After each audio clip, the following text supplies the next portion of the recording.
Sobrang miss na nga ni Lilo at Baby Koa ang kanilang mama Andy at ate Ellie.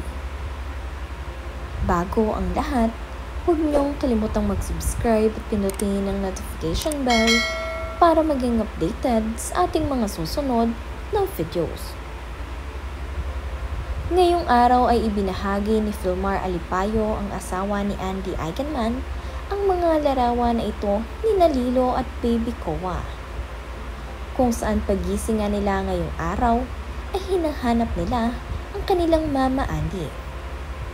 Ilang araw na lang kasi mula nung punta sa Maynila itong si Mama Andy dahil sa biglaang pagpanaw ni Nanay Jacqueline. At naiwan nga sa Siargao itong sina Papa Filmar, Lilo at Baby Koa.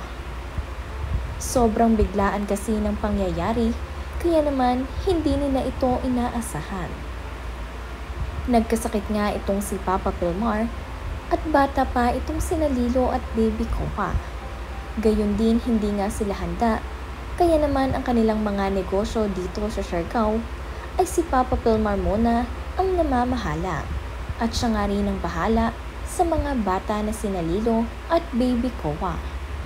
Ang naisama lamang dito sa Manila ni Mama Andy ay itong si Ate Ellie, upang siya nga ay mayroong kasama rito. Nakaalalay naman dito kay Andy ang Ejercito family at ang Eigenman family. Gayon din nga ang Asistio family at ang iba pa nilang mga kamag-anak. Si Jake Ejercito nga din ay gabi-gabi ay nandirito upang alalayan si Andy Eigenman at ang kanyang anak na si Ellie. Kaya naman nakakatuwa dahil wala man dito si Papa Filmar sa tabi ni Mama Andy, ay damang-dama pa rin ang suporta nitong si Papa Filmar. Dahil hinayaan niya nga itong si Mama Andy na magkaroon ng time para sa kanyang pamilya. Mahirap din kasi dahil napakaraming ang bumibisita dito sa burol ni Nanay Jacqueline at si Mama Andy lahat ang nag-aasikaso. Ibinahagi nga rin itong si Papa Filmar na nag-request sa kanya itong sina Lilo at Baby Koa. Kaya naman binilan niya ang mga ito ng pizza dahil ito daw ang request ng mga bata.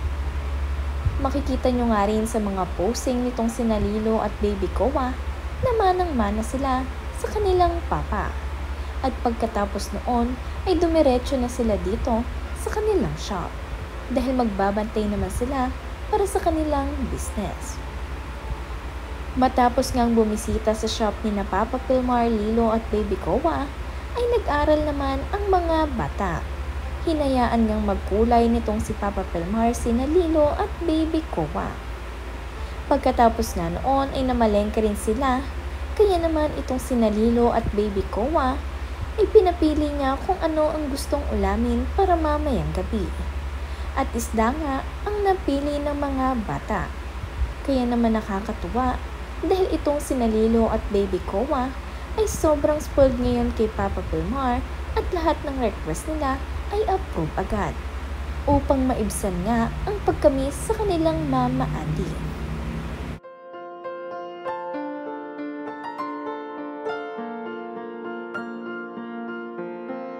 Dedicating her life to my brother. She also dedicated her